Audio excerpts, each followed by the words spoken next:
أعوذ بالله من الشيطان الرجيم.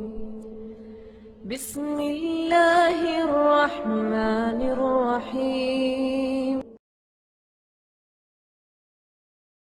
ومن أحسن قولا ممن دعا إلى الله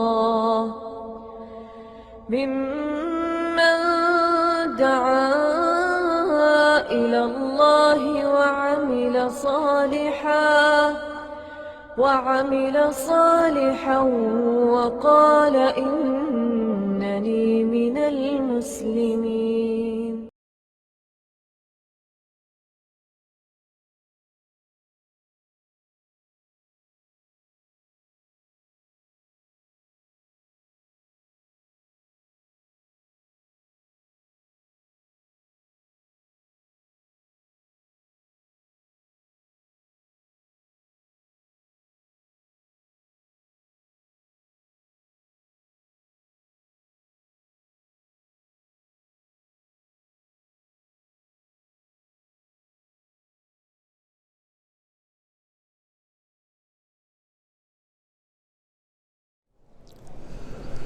إن الحمد لله نحمده ونستعينه ونستغفره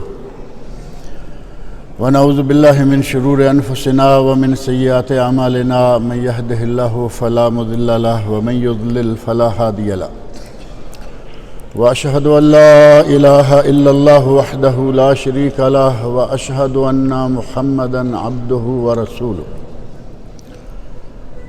أما بعد فإن خير الحديث كتاب الله وخير الهدي هدي محمد صلى الله عليه وسلم وشر الأمور محدثاتها وكل محدثة بدعة وكل بدعة ضلالة وكل ضلالة في النار.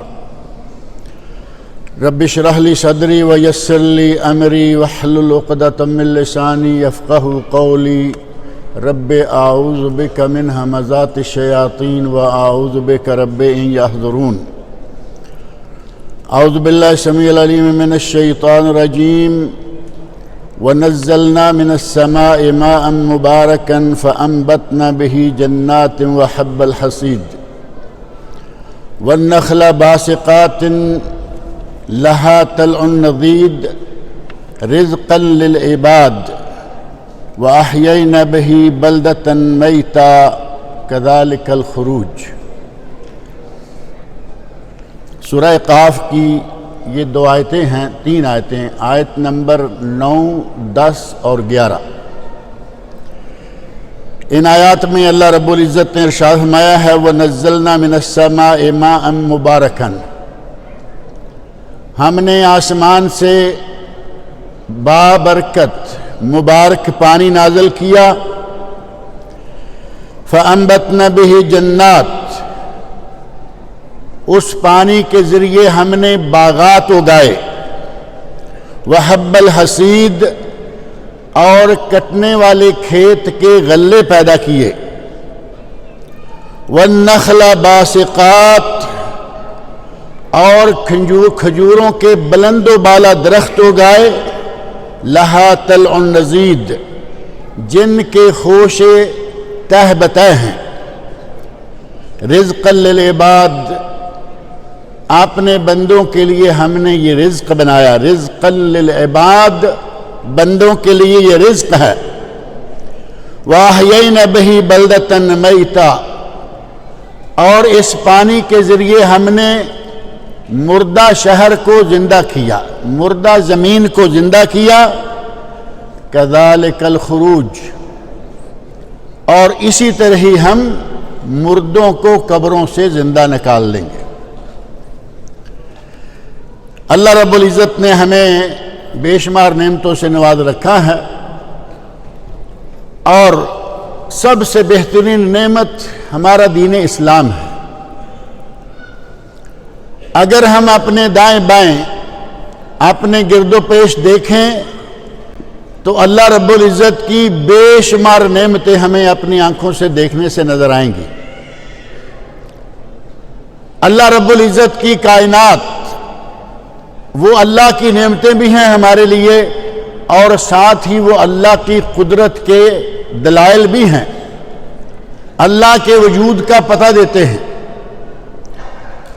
یہ آسمان جو بغیر کسی ستون کے کھڑا ہے، یہ زمین جو مختلف علاقوں میں مختلف رنگوں کی، مختلف انداز کی، کہیں پہاڑ، کہیں وادیاں، کہیں دریا، کہیں سمندر، کہیں نالے، اور اس زمین پر اللہ رب العزت نے رنگ رنگ پھول، پھلدار درخت اور اناج کے پودے پیدا فرمائے۔ انہی پودوں کے بارے میں، انہی درختوں کے بارے میں اللہ رب العزت نے ارشاد فرمایا وَنَزَّلْنَا مِنَ السَّمَاءِ مَاءً مُبَارَكًا، ہم نے آسمان سے برکت والا پانی، مبارک پانی نازل کیا، فَأَنبَتْنَا بِهِ جَنَّاتٍ، اسی پانی کے ذریعے ہم نے باغات اگائے، کھجوروں کے باغات، آم کے باغات، مالٹے کے باغات، انگوروں کے باغات۔ اللہ رب العزت کی کس کس نعمت کا ذکر کیا جائے۔ وحب الحصید، اور ان پھلوں کے باغات کے علاوہ ہم نے غلے کے چھوٹے چھوٹے پودے، فصلیں، جو، جوار، گندم، چاول، دالیں، یہ پودے بھی ہم نے زمین سے اگائے۔ والنخل باسقات، اور درخت بلند و بالا کھجوروں کے۔ باغات میں کھجوریں تو شامل ہوتی ہی تھیں، کیونکہ کھجوروں کے بھی باغات ہی ہوتے ہیں، لیکن عربوں کے یہاں کھجور کی جو اہمیت ہے وہ اب آپ سے پوشیدہ نہیں رہی ہوگی۔ ہر چیز کھائیں گے، لیکن جب تک کھجور شامل نہیں ہوگی وہ دسترخوان مکمل شمار نہیں ہوگا۔ اللہ رب العزت نے باغات کا ذکر کیا اور ساتھ ہی کھجوروں کا اسپیشل ذکر کرتے ہوئے فرمایا والنخل باسقات، اور کھجوروں کے بلند و بالا درخت اسی پانی کے ذریعے اللہ رب العزت نے اگائے، جن پر خوشے تہ بتہ ہیں۔ گدرا گدرا پھل جب کھجوروں پہ شروع میں لگتا ہے، بلکہ وہ آخر تک رہتا ہے، اتنے بڑے بڑے خوشے کھجوروں کے بڑے، ایسے لگتا ہے کہ جیسے بڑے بڑے ٹوکرے لٹکائے ہوئے۔ اللہ رب العزت نے فرمایا کہ تمہارے لیے ہم نے یہ ساری کی ساری نعمتیں، آسمان سے پانی نازل کر کے یہ نعمتیں تمہیں مہیا کی۔ رزقاً للعباد، یہ بندوں کے لیے رزق ہے۔ اب یہ ساری کی ساری چیزیں، باغات میں پھل ہوں یا کھیتوں میں غلہ ہو، یہ ساری کی سارے اللہ رب العزت نے ہمارے لیے رزق بنائے۔ وَأَحْيَيْنَا بِهِ بَلْدَةً مَيْتًا، وہ مٹی جو کل تک خشک تھی، جہاں دھول اڑ رہی تھی، نباتات نام کی کوئی چیز وہاں نہیں تھی، اللہ رب العزت پانی کے ذریعے اس مٹی کو زندہ کر دیتا ہے۔ وہیں کونپلیں اگاتی ہیں، نباتات اگاتی ہیں، فصلیں اگتی ہیں، باغات اگتے ہیں۔ اور اسی کو سامنے رکھتے ہوئے جو ہماری آنکھوں کے سامنے والی حقیقت ہے، اسی حقیقت کو سامنے رکھ کر فرمایا کہ جس طرح ہم مردہ زمین کو زندہ کر لیتے ہیں، تمہیں بھی ہم قبروں سے زندہ نکال لیں گے۔ مشرکین مکہ کفار کہا کرتے تھے نا کہ مر گئے تو مر گئے، بس کیسے دوبارہ اٹھ سکتے ہیں؟ اللہ رب العزت نے ان کو ان کے سامنے کی چیزیں دکھا کے کہا کہ مردہ زمین، وہ زمین جہاں کوئی چیز پیدا نہیں ہوتی، ہم بارش برساتے ہیں، وہاں کونپلیں اگنا شروع ہو جاتی ہیں، اسی طرح ہم تمہیں قبروں سے بھی نکال لیں گے۔ اللہ رب العزت نے، بلکہ یہ کہیں کہ اسلام نے کھیتی باڑی اور زراعت و باغبانی کی طرف بڑی ترغیب دلائی ہے۔ کھجوریں اگائیں، دیگر پھلوں کے باغات لگائیں، کھیتی باڑی کریں، فصلیں اگائیں، اور ان میں ہمارے لیے دو طرح کے فائدے ہیں۔ ہمارے لیے دنیا بھی ہے اور انہی میں ہمارے لیے آخرت بھی ہے۔ اور یہ بات سوائے مسلمانوں کے کسی کو حاصل نہیں ہے۔ اگر کائنات پر تدبر کریں تو اجر و ثواب، اور کائنات پہ تدبر کر کے اللہ تک پہنچنا یہ بھی مسلمانوں کے لیے ہے۔ کافر کو یہ توفیق نہیں ہوتی کہ وہ اللہ کی اس بنائی ہوئی مخلوق پر تدبر کرے اور اس کے خالق تک پہنچے، وہ یہیں تک رہ جاتے ہیں۔ مسلمانوں کو اللہ رب العزت نے یہ توفیق دی ہے کہ وہ اپنے دائیں بائیں گرد و پیش چیزوں کو دیکھتے ہیں، ان کے بنانے والے کی طرف توجہ کرتے ہیں اور اللہ کے وجود کے قائل ہوتے ہیں۔ اللہ رب العزت نے قرآن کریم میں اور نبی اکرم صلی اللہ علیہ وسلم نے اپنی احادیث شریفہ میں، حتیٰ کہ نبی صلی اللہ علیہ وسلم کے خلفاء اور صحابہ نے اپنے آثار میں کھیتی باڑی کرنے اور کھیتوں کو برباد نہ کرنے، چاہے وہ دشمنوں کے کھیت کیوں نہ ہوں، پھلوں کے باغات کو تباہ نہ کرنے، چاہے وہ جنگ کے دوران دشمنوں کے سامنے کیوں نہ آ جائیں۔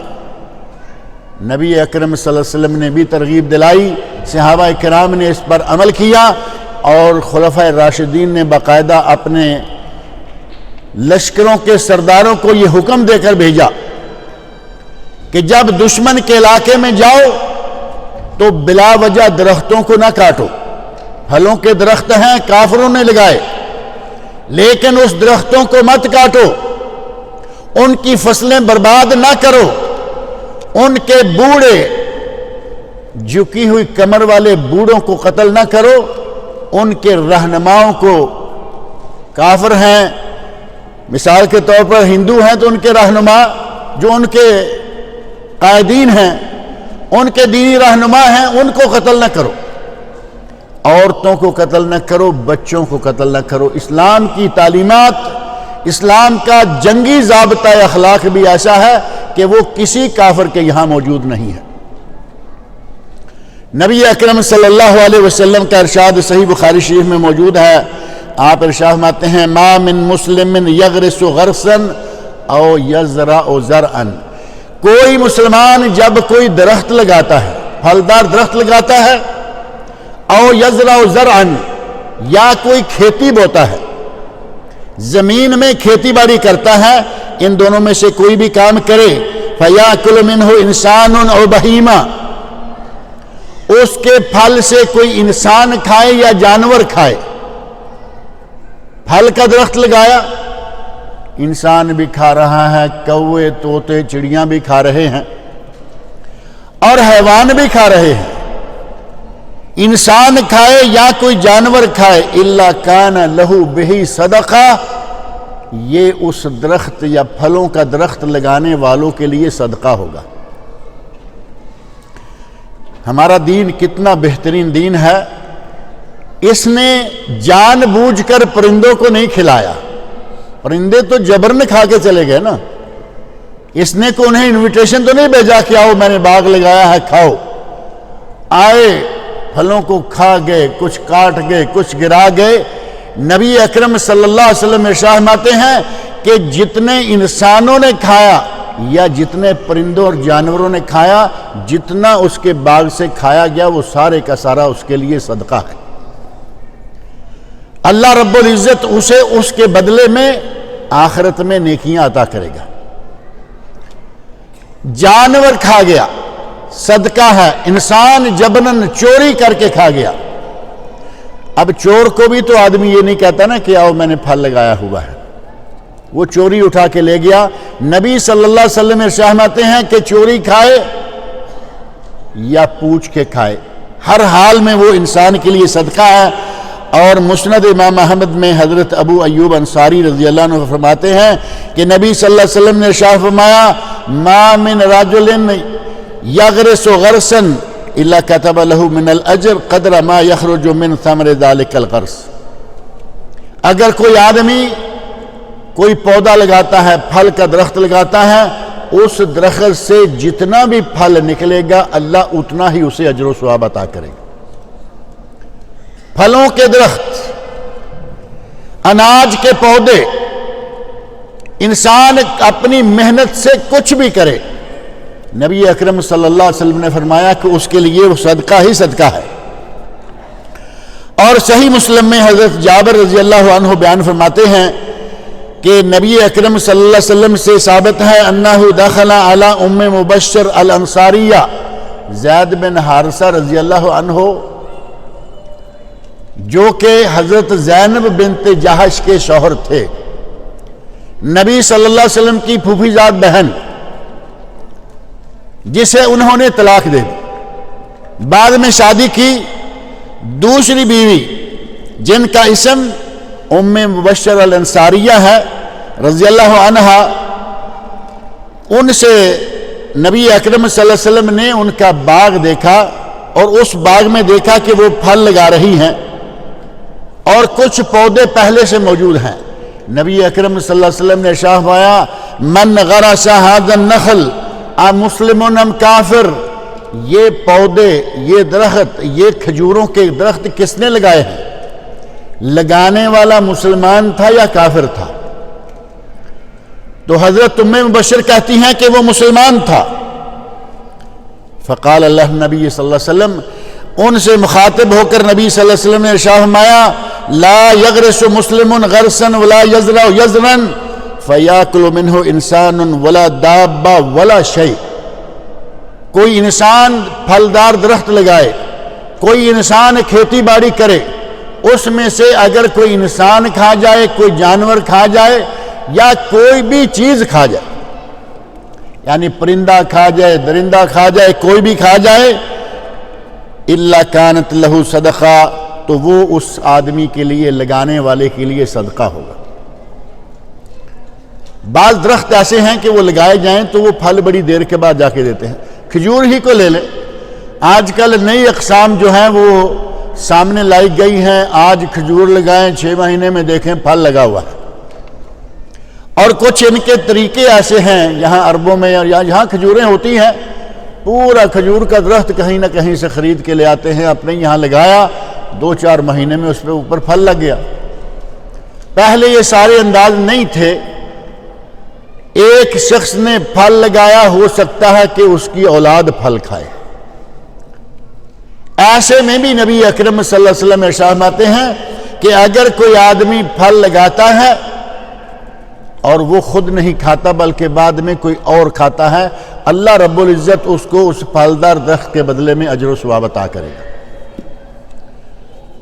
دمشق میں، شام میں ایک صحابی ایک پودا لگا رہے ہیں، کھجور کا درخت ہے، پھلدار درخت ہے۔ کسی نے گزرتے ہوئے کہا کہ تم نبی کے صحابی ہو اور یہ پودا یہاں لگا رہے ہو؟ تو وہ کہتے ہیں ہون علیک، ذرا تھوڑا سنبھلو، میں نبی کا صحابی ہوں اور میں بوڑھا ہوں، مجھے معلوم ہے کہ میں اس کا پھل شاید نہیں کھا پاؤں گا، لیکن میرے نبی نے کہا ہے کہ جو آدمی درخت لگاتا ہے اس میں سے جانور کھائیں، اس میں سے پرندے کھائیں، اس میں سے کوئی بھی کھائے، اللہ رب العزت اس کے پھل کے بدلے میں اللہ اس کو صدقہ کے طور پر قبول فرمائے گا۔ کہا میں اس لیے لگا رہا۔ اور ایک حدیث میں نبی صلی اللہ علیہ وسلم ارشاد فرماتے ہیں اگر قیامت آ جائے، کسی کے ہاتھ میں پودا ہے، فصیلہ وہ پودا جو زمین میں گاڑا جاتا ہے، چھوٹا سا پودا ہے، درختوں کا، کھجور کا درخت ہے، کوئی بھی درخت ہے، اس نے ہاتھ میں لیا، لگانے کا ارادہ کر رہا ہے، قیامت قائم ہو گئی، نبی صلی اللہ علیہ وسلم فرماتے ہیں کہ اگر وہ لگا سکتا ہے تو لگائے بغیر نہ اٹھے۔ کتنی تاکید ہے پودے لگانے کی، پھل پھول لگانے کی، کہ قیامت بھی قائم ہو جائے، اگر پھل لگا رہا ہے تو وہ لگا کے اٹھے، اگر موقع ملے تو لگا کے اٹھے، وہ پھل اس کے لیے صدقہ بن جائے گا، ثواب بن جائے گا۔ اب قیامت قائم ہوگی، کون کھائے گا؟ لیکن اس کے نامہ اعمال میں وہ صدقے طور پر شمار کیا جائے گا۔ اسی طرح یہ پھل مرنے کے بعد بھی انسان کے لیے صدقہ جاریہ رہتے ہیں۔ پھل لگایا، خود فوت ہو گیا، بعد میں لوگ کھاتے رہے، جانور کھاتے رہے۔ مسند بازار میں حدیث انس بن مالک رضی اللہ عنہ بیان فرماتے ہیں کہ نبی صلی اللہ علیہ وسلم نے ارشاد فرمایا سبع یجری للعبد اجر، سبع یجری للعبد اجرہن وہو فی قبرہ بعد موتہ. آدمی مر چکا ہے، اپنی قبر میں ہے، لیکن 7 کام ایسے ہیں کہ اگر وہ کر کے گیا تو قبر میں بھی اس کو اس کا ثواب پہنچتا رہے گا. ایک مشہور حدیث ہے اذا مات ابن آدم انقطع عنہ عملہ الا من 3. اگر بنی آدم مر جائے تو اس کے عملوں کا سلسلہ ختم ہو گیا، اجر و ثواب کا سلسلہ کٹ گیا سوائے 3 کاموں کے: صدقہ جاریہ، ولد صالح یدعو لہ، علم ینتفع بہ. کوئی صدقہ جاریہ کر جائے، کوئی ایسا علم چھوڑ جائے کہ لوگ اس سے فائدہ اٹھاتے رہیں، اور ایسی نیک اولاد چھوڑ جائے جو اس کے لیے دعائیں کرتی رہے. یہ 3 چیزیں بعد میں بھی جاری رہتے ہیں. اس حدیث میں نبی اکرم صلی اللہ علیہ وسلم ارشاد ہیں کہ 7 کام ایسے ہیں، آدمی قبر میں ہے اور ان 7 کاموں کا ثواب اسے پہنچتا رہتا ہے. اور وہ کام کون کون سے ہیں؟ من علم علما، جو آدمی کسی کو کوئی علم سکھا جائے، اور وہ جاتے جاتے کسی کو جادو سکھا گیا، ثواب پہنچے گا یا عذاب آئے گا؟ جادو سیکھنا حرام، جادو کرنا جرم اور گناہ، اور جادوگر کی سزا سزائے موت. علم دین، کوئی اچھا علم جو مسلمانوں کے لیے مفید ہے ایسا علم سکھا جائے. اور علم کے نام سے جب بھی کتب حدیث میں یا قرآن کریم میں بات آئی اس سے مراد علم کتاب و سنت ہی ہوتا ہے، دین کا علم. لیکن اگر کوئی علم مفید ہے، وہ چاہے دین کا نہیں ہے، اس کا حاصل کرنا منع نہیں، لیکن سب سے اولیت جو ہے وہ علم دین کو ہے. من علم علما او اجرا نہرا، یا کسی نے نہر کھودی.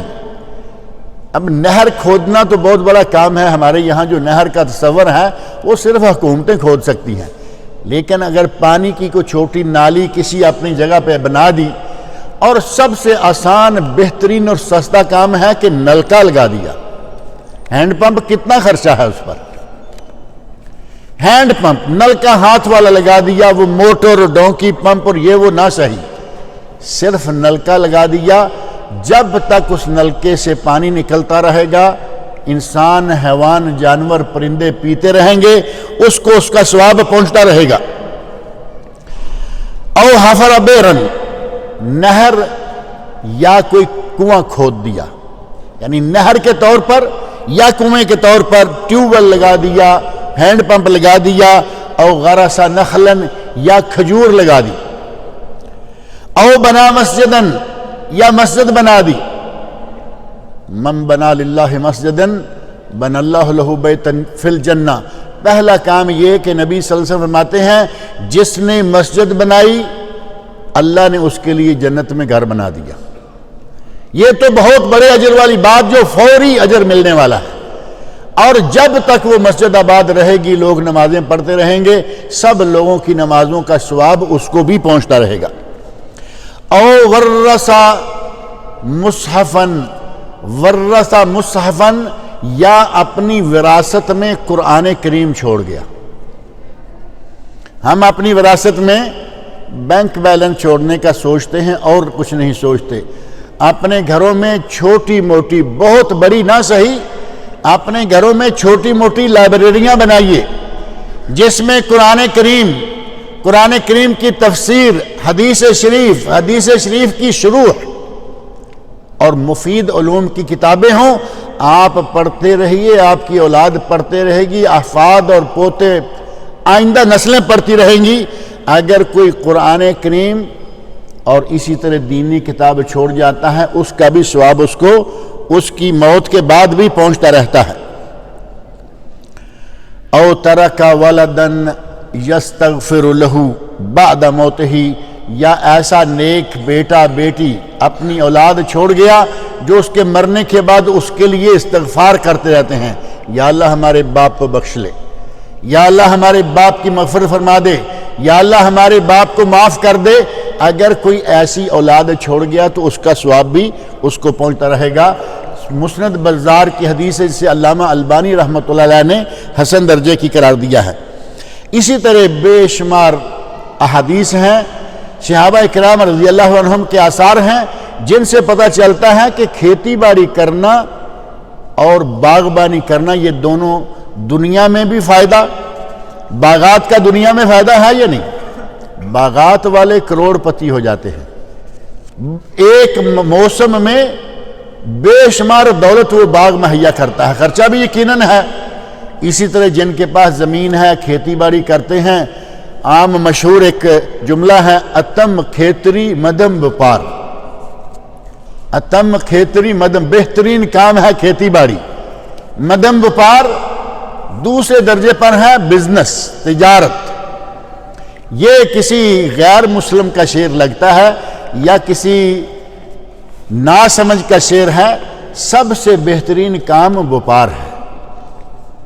نبی اکرم صلی اللہ علیہ وسلم نے پیشے کے طور پر جس کام کو اپنایا وہ تجارت تھی، وپار تھا، لیکن کہا گیا اتم کھیتری مدم وپار، نکھند چاکری بھیک ندار۔ نوکری کرنا تو بیکار سا کام ہے اور بھیک مانگنا تو جائز ہی نہیں۔ بھیک مانگ کے بھی کھایا تو جا سکتا ہے نا، بھیک مانگنا جائز نہیں، اور چاکری نکھند یعنی بیکار قسم کا کام ہے، کسی کا نوکر ہو جانا۔ اپنی تجارت کرو، چھوٹی ہے بڑی ہے، آزادی ہے، اور یا پھر کھیتی باڑی کرو۔ کھیتی باڑی کے بارے میں قرآن میں، کھیتی باڑی کے بارے میں نبی اکرم صلی اللہ علیہ وسلم کے ارشادات میں بہت سارے آثار اور بہت ساری احادیث ہیں جن سے پتہ چلتا ہے کہ دنیا میں بھی مال اور آخرت میں بھی اجر و ثواب۔ اور اگر کوئی پھل مان لیتے ہیں کہ وہ درخت ہے، پھل نہیں دیتا، اس کا فائدہ ہو سکتا ہے یا نہیں؟ بے شمار پودے ایسے ہیں کہ ان کا پھل نہیں ہوتا، ان کی کسی کے پتے بڑے مفید ہیں، کسی کی ٹہنی بڑی مفید ہے۔ مسواک کیا ہے؟ مسواک کے پودے پر پھل لگتا ہے؟ نہیں لگتا نا۔ لیکن دیکھیں مسواک نبی اکرم صلی اللہ علیہ وسلم کو اتنی پسند ہے کہ گھر آئیں تو مسواک کر رہے ہیں، مسجد جائیں تو مسواک کر رہے ہیں، کوئی وفد آ رہا ہے استقبال کرنا ہے تو مسواک کر رہے ہیں، سوتے وقت مسواک، اٹھتے وقت مسواک۔ یہ پھلدار درخت نہیں ہے لیکن اس میں فائدہ ہے، جتنی دنیا فائدہ اٹھائے گی اجر و ثواب آپ کو پہنچے گا۔ اور اگر کوئی پھل نہیں کھاتا، سائے دار درخت ہے تو سایہ بھی دوسروں کے لیے فائدہ مند ہے یا نہیں؟ ایک درخت کا ذکر کیا گیا ہے کہ بائی ایئر کوئی فوٹو لیا گیا، بہت بڑا درخت ہے، اور دیکھا کہ اس کے نیچے بہت بڑا ایک ریوڑ بکریوں کا جنگل میں درخت ہے، بھیڑیں بکریاں اس کے نیچے دوپہر کے وقت سائے میں بیٹھی ہوئی۔ اب آپ اندازہ کریں کہ اگر یہ درخت نہ ہو، ان جانوروں کو سایہ نہ ملے، دھوپ سے اور پیاس سے وہ مر جائیں۔ اگر کسی نے اس طرح کا کام کیا ہوا ہے، صرف کوئی سائے میں آ کے بیٹھ جاتا ہے، تب بھی ثواب ہے۔ اور نبی صلی اللہ علیہ وسلم کے ارشادات سے پتہ چلتا ہے کہ لعنتی ہے وہ آدمی جو سایہ دار درخت کے نیچے بول و براز کرے، پیشاب کر دے، بیٹھ جائے، پاخانہ کر دے، چلتے ہوئے راستے پر بول و براز کر دے، وہ بھی ملعون ہے، اور پانی کے گھاٹ کے قریب بول و براز کر دے تو بھی ملعون ہے۔ نبی صلی اللہ علیہ وسلم نے درختوں کے سائے میں بیٹھنے والوں کے لیے بھی اہتمام فرمایا کہ سائے کے نیچے لوگ بیٹھیں گے، قریب کہیں سے بدبو آئے گی، دعائیں دیں گے، وہ جس کو بدبو آئے گی فوراً سمجھے گا کہ یہاں کسی نے کارروائی ڈالی ہے، اور ساتھ ہی گالی گلوچ، بدوائیں اور لعنتیں۔ نبی سے فرمایا کہ لعنت پہنچانے والے ان تین کاموں سے بچو، کیونکہ لوگ لعنتیں بھیجیں گے۔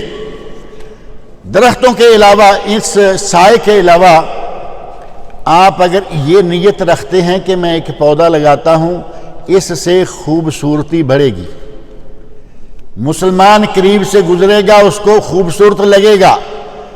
اگر خوبصورتی اور مسلمان کے لیے اس نیت سے آپ پھول کا پودا لگاتے ہیں، انشاءاللہ اس میں بھی اجر و ثواب ہوگا، کیونکہ آپ نے ایک مسلمان کے دل میں سرور داخل کرنے کی کوشش کی، اور نبی صلی اللہ علیہ وسلم کا ارشاد ہے کہ مومن کے دل میں سرور داخل کرنا اجر و ثواب ہے۔ اب ہماری عموماً شہروں کی زندگی جو ہے وہ ایسی ہے کہ ہم زیادہ پھول پودے نہیں لگا سکتے، کہاں لگائے؟ فلیٹوں والے کہاں پھول پودے لگائیں گے؟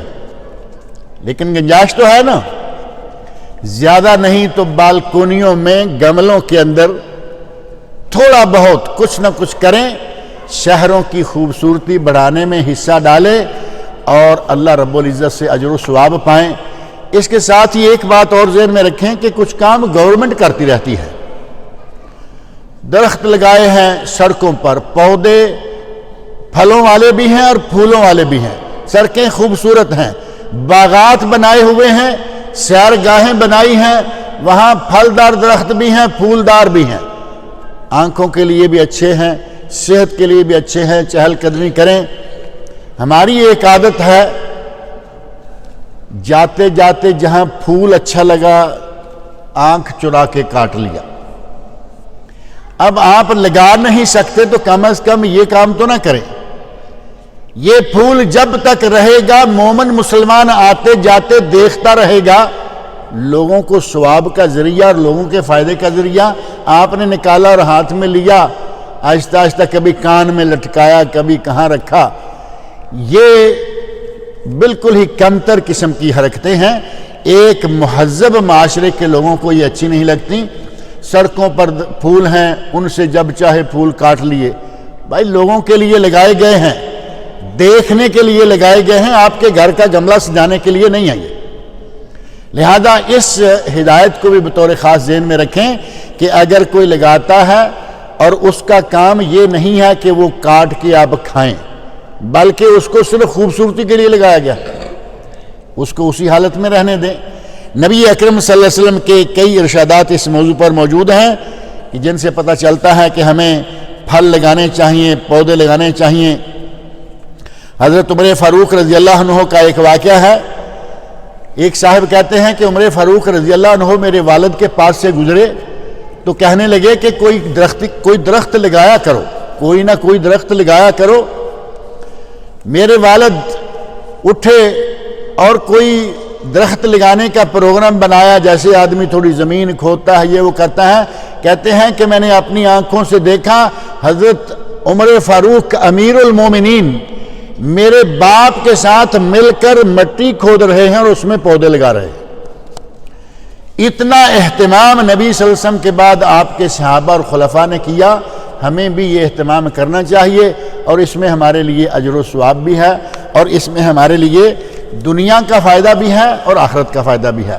اللہ رب العزت مجھے اور آپ سب لوگوں کو نیک عمل کی توفیق عطا فرمائے۔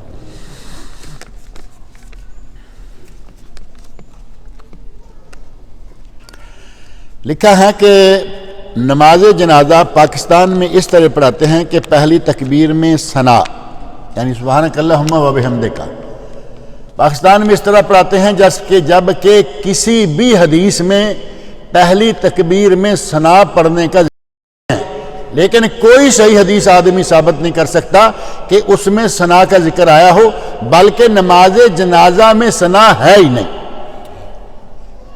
پہلی تکبیر میں سورۃ الفاتحہ ہے، اعوذ باللہ بسم اللہ سورۃ الفاتحہ، یہاں ہم پڑھتے نہیں۔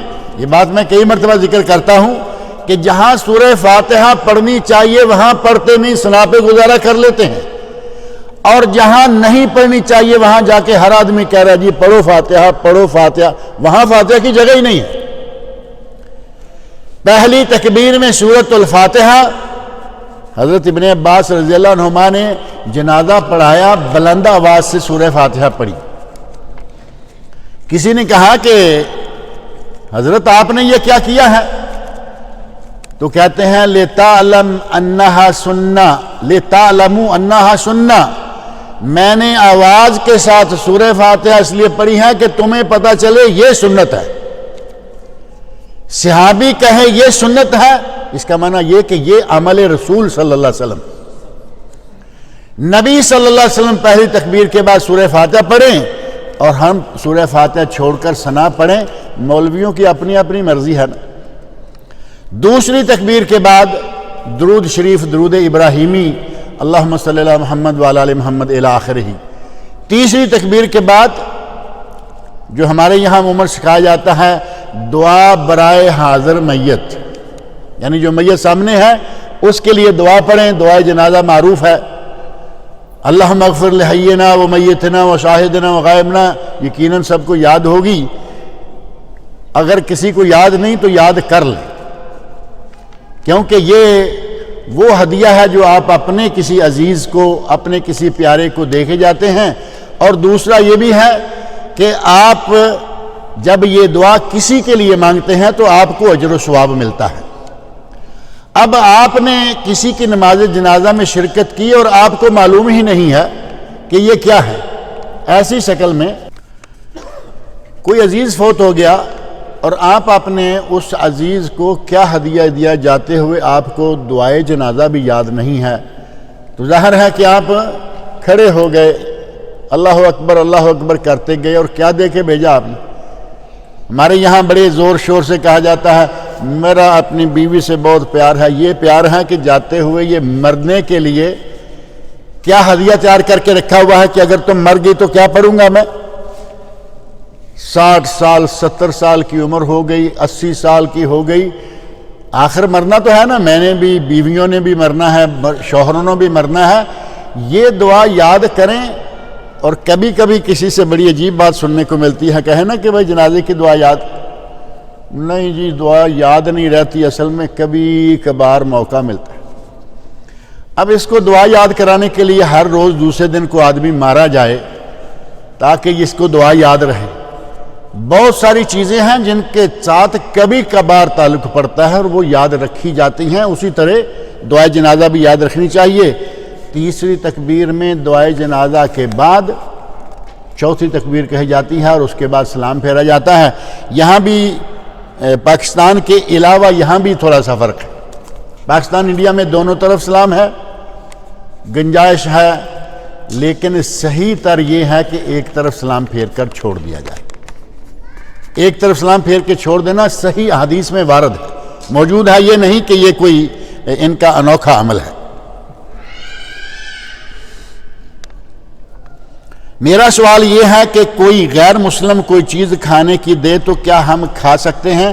غیر مسلم نے آپ کو مالٹا، آم، کیلا کوئی ایسی چیز پکڑائی، کھا لیجئے، لیکن اگر آپ نے دیکھا کہ یہ مندر سے نکل رہا ہے اور آتے ہوئے وہاں سے کوئی مٹھائی یا کوئی ایسی چیز لا رہا ہے، یہ بالکل حرام ہوگی، کیونکہ یہ غیر اللہ کے نام کی ہے، یہ جائز نہیں ہے۔ وہاں سے پھل لائے، مٹھائیاں لائے، کھانے لائے، یہ ناجائز ہیں۔ اس کا ہولی دیوالی نام کا کوئی تہوار ہے، اس تہوار والے دن جو کچھ بھی دے گا وہ کھانا حرام۔ عام حالات میں آپ کو کچھ بھی کھانے کے لیے دکھائیے، لیکن اگر وہ اپنے ہاتھ سے مرغی ذبح کر کے یا بکری ذبح کر کے دے تو وہ نہ کھائیے، کیونکہ ہندو، سکھ، ان کے ہاتھوں کا کھانا، ان کے ہاتھوں کا ذبیحہ حلال نہیں ہے۔ لہذا اگر اس نے بازار سے آپ کے سامنے کوئی ایسی چیز منگوائی اور آپ کو دے رہا ہے، کھائیے، کوئی حرج نہیں ہے۔ اور کھانے پینے کی چیز واپس کرنا تو ویسے مشکل ہوتا ہے، لیکن یہ کہ کم از کم حلال حرام کا فرق تو کر لینا چاہیے۔ نماز چل رہی تھی، نماز ادا ہو رہی تھی، اب نماز کو کہاں چلانا ہے آپ نے؟ نماز پڑھی جا رہی تھی، ادا ہو رہی تھی، میں رکوع میں شامل ہو گیا تھا، امام صاحب رکوع سے اٹھے تو کیا یہ رکعت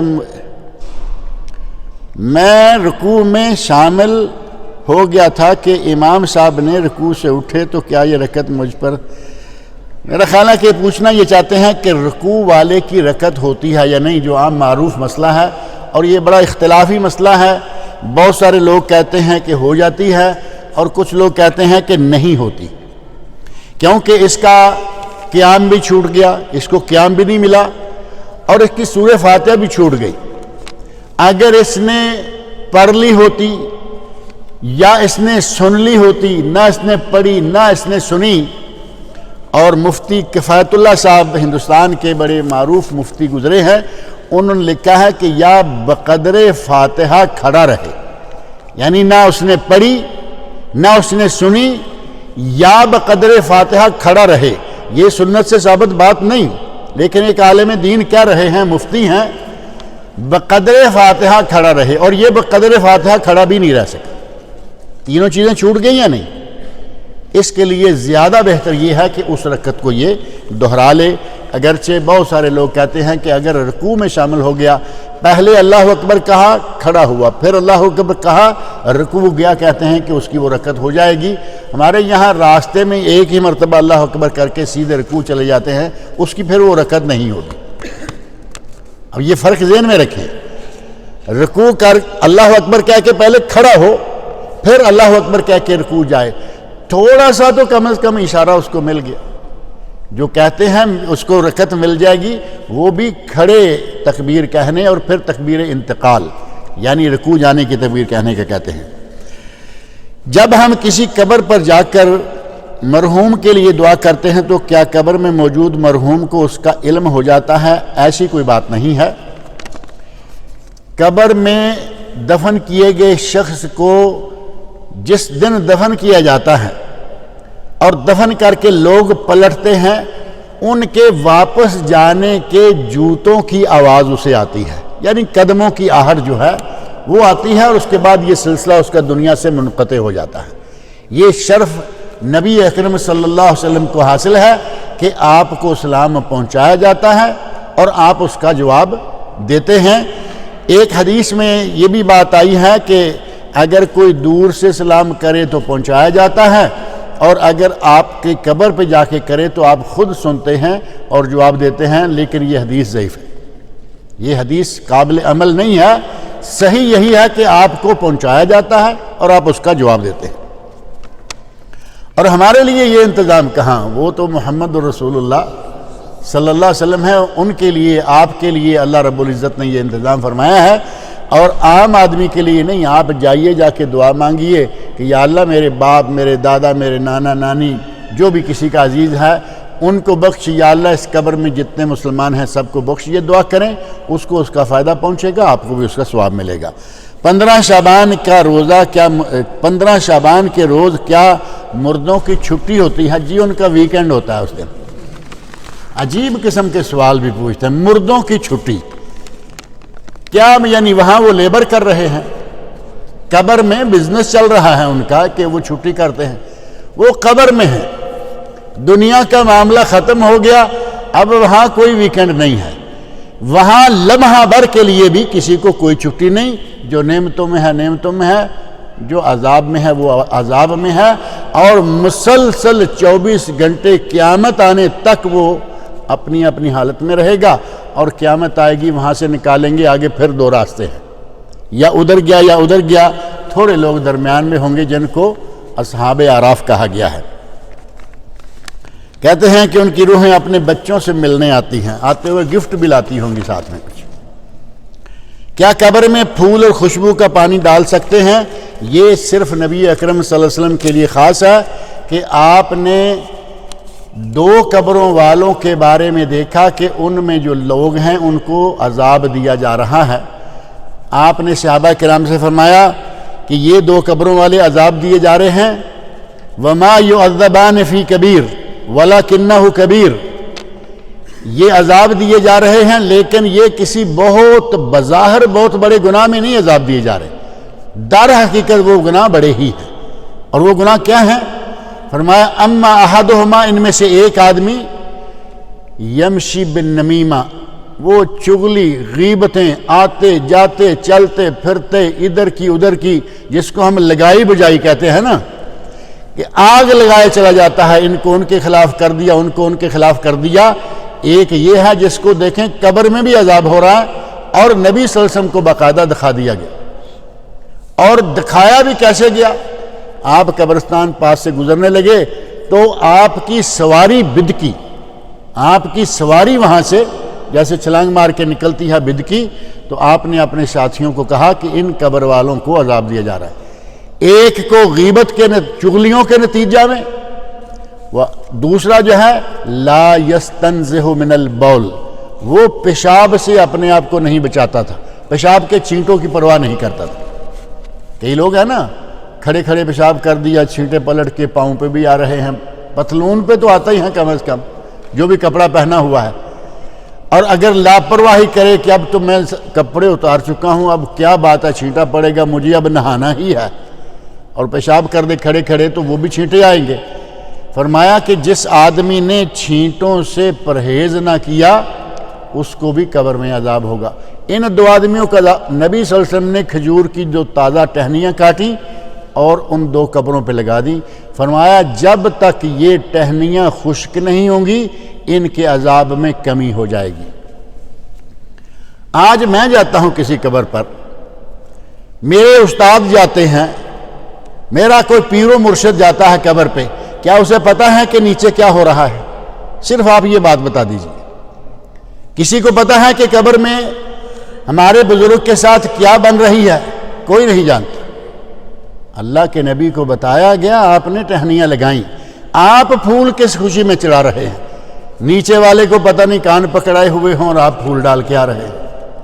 اللہ تعالیٰ سے ڈریں، جو جس کے لیے ہے اس کو اسی کے لیے رہنے دے۔ یہ خاصہ تھا نبی صلی اللہ علیہ وسلم کا۔ آج پھولوں کا بڑا زور ہو گیا ہے، پھولوں کی چادریں چڑھائی جاتی ہیں، پھول کی پتیاں نچھاور کی جاتی ہیں، اور ہمیں اپنے مردوں کا پتہ بھی ہوتا ہے کہ یہ کس پوزیشن میں ہو سکتے ہیں۔ اگر یہ کہا جائے کہ ہمارے پھول ڈالنے سے، چادر ڈالنے سے عذاب کم ہوگا، تو اس کا مطلب ہے عذاب دیے جا رہے ہیں نا، ان کو عذاب دیا جا رہا ہے اور آپ کو بتایا جا چکا ہے۔ اگر بتایا گیا ہے تو ڈال لیں، اور اگر بتایا نہیں گیا، ولی کو آپ ولی مان رہے ہیں کہ یہ ولی اللہ ہے، اور ولی کو تو عذاب نہیں ہونا چاہیے نا، پھر بھی آپ پھول ڈال کے آ رہے ہیں، چادریں ڈال کے آ رہے ہیں۔ بڑی عجیب قسم کی باتیں ہوتی ہیں۔ قبروں پر جانے کے بارے میں اسلام میں کیا بیان ہے؟ اسلام میں بیان یہ ہے کہ اگر قبرستان جائیں تو وہاں جا کے قبر والوں کے لیے دعا مانگیں، یا قبر والوں سے خود مانگیں۔ قبر والوں کے لیے مانگنا چاہیے یا قبر والوں سے مانگنا چاہیے؟ قبر والوں کے لیے مانگنا چاہیے۔ اے اللہ ان پر رحمت فرما، ان پر سلامتی نازل فرما، اے اللہ ان کے گناہ بخش دے، اے اللہ ان کو جنت عطا فرما۔ وہاں جا کے یہ تو نہیں کہہ سکتے ہیں کہ سرکار میں بڑا پریشان ہوں، تمہارے پاس آیا ہوں، میرا کچھ کر دو۔ سرکار کا تو پتہ نہیں نیچے اپنا کیا حال ہے۔ عید کے روز اپنے عزیزوں کی قبروں پر جانا اور ہر ماہ ان کی قبروں پر جانا، دعائیں کرنا، کیا ان کے لیے ثواب کا ذریعہ ہے؟ آپ اپنے گھر میں بیٹھ کے دعا مانگیں گے، ان کو ثواب جائے گا۔ ابھی میں نے حدیث ذکر کی، تین عمل جو ہیں وہ مرنے کے بعد بھی جاری رہتے ہیں۔ پھر دوسری حدیث میں 7 کام، ان میں وہ صدقہ جاریہ زیادہ تر ہے، اور ایک ہے ولد صالح یدعو لہ، ایسی اولاد چھوڑ جائے جو اس کے لیے دعا کرتے ہیں۔ بعد والا اپنے گھر میں بیٹھ کے دعا مانگے، والد قبر میں ہے، اللہ اس کو ثواب دے گا، بلکہ والد کو اللہ نے جنت کی منزلیں عطا کر دی ہیں، اور اس کی جنت کی منزلوں میں نبی صلی اللہ علیہ وسلم ارشاد فرماتے ہیں کہ اس کو روزانہ تھوڑی تھوڑی ترقی مل رہی ہے۔ وہ کہے گا یا اللہ میں تو اب کچھ کرتا بھی نہیں اور مجھے کچھ تھوڑی تھوڑی ترقی فرمایا، تیری اولاد تیرے لیے دعائیں مانگ رہی ہے، اس کی وجہ سے تمہیں یہ ترقی مل رہی ہے۔ اولاد جو ہے وہ جہاں بھی دعا کرے گی وہ ثواب ہوگا، ان کو بھی ثواب ہوگا، اسے بھی ثواب ہوگا۔ اس کے لیے ہر روز قبرستان جانا ضروری نہیں، لیکن گاہے ماہے قبرستان میں جاتے رہنا چاہیے قبروں کی زیارت کے لیے۔ آپ نے فرمایا زورو، قبروں کی زیارت کرو، کنت قد نہیتکم عن زیارت القبور، فرمایا میں نے تمہیں قبروں کی زیارت سے پہلے روک دیا تھا، الا فزوروہا، اب میں اجازت دیتا ہوں قبروں کی زیارت کیا کرو، فإنہا تذکر الآخرہ، یہ موت اور آخرت کی یاد دلاتی ہیں۔ قبرستان میں آدمی جائے تو یاد آتا ہے کہ نہیں کہ آج یہ یہاں ہیں، کل ہماری باری بھی ایسے آئے گی۔ اگر اس نیت سے جائیں تو انشاءاللہ آپ کو بھی فائدہ ہوگا۔ لہسن اور پیاز کے بارے میں اسلام میں کیا بیان ہے؟ اگر کوئی کچا لہسن اور پیاز کھائے تو نبی صلی اللہ علیہ وسلم فرماتے ہیں کہ وہ ہماری مسجد کے قریب بھی نہ آئے۔ اور بعض روایات سے پتہ چلتا ہے کہ جو لہسن پیاز کچا کھا کے آتا اس کے منہ سے بدبو آ رہی ہوتی تو اسے مسجد سے باہر نکال دیا جاتا، ایک جس طرف آج جنت البقیع ہے اس آدمی کو اس طرف نکال دیا جاتا۔ اب ایک آدمی کچا لہسن پیاز تو نہیں کھا کے آیا، لیکن دروازے پہ آ کے اس نے اپنا سگریٹ بجھایا ہے، اس کے منہ سے بدبو آئے گی یا نہیں؟ اسے کہاں چھوڑ کے آنا چاہیے؟ اسے کم از کم مسجد کے ہاتھے سے باہر چھوڑ کے آنا چاہیے کہ جاؤ جا کے مسواک کرو، کوئی دعا مارو، اپنے پہلے منہ کو اس لائق تو بناؤ کہ اللہ کے سامنے کھڑے ہو سکو۔ نبی صلی اللہ علیہ وسلم ارشاد فرماتے ہیں ان الملائکۃ تتعظی مما یتعظی منہ الانسان،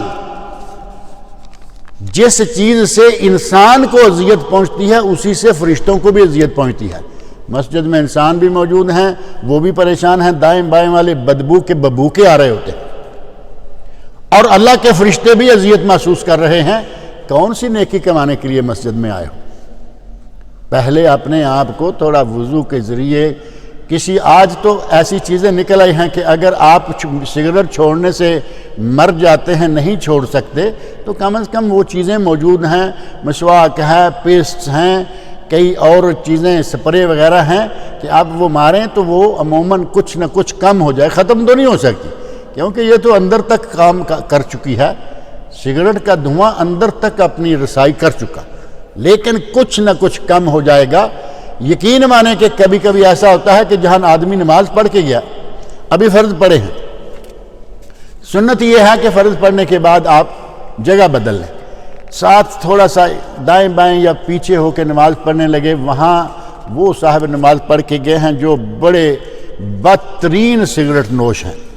کچھ لوگ شاید بدترین کے حد تک نہیں جاتے اور کچھ وہاں پہنچے ہوئے ہوتے ہیں جو سگریٹ گولی نہیں ہونے دیتے، وہاں 2 رکعتیں پڑھنا یقین جانے کے مشکل ہو جاتا ہے، کیونکہ 4 مرتبہ تو زمین پہ پہنچنا ہوگا نا، اور وہ اپنے منہ سے اتنی بدبو چھوڑ گیا، مسجد کو بھی وہ بدبو والا کر کے گیا۔ اللہ تعالیٰ سے ڈرنا چاہیے۔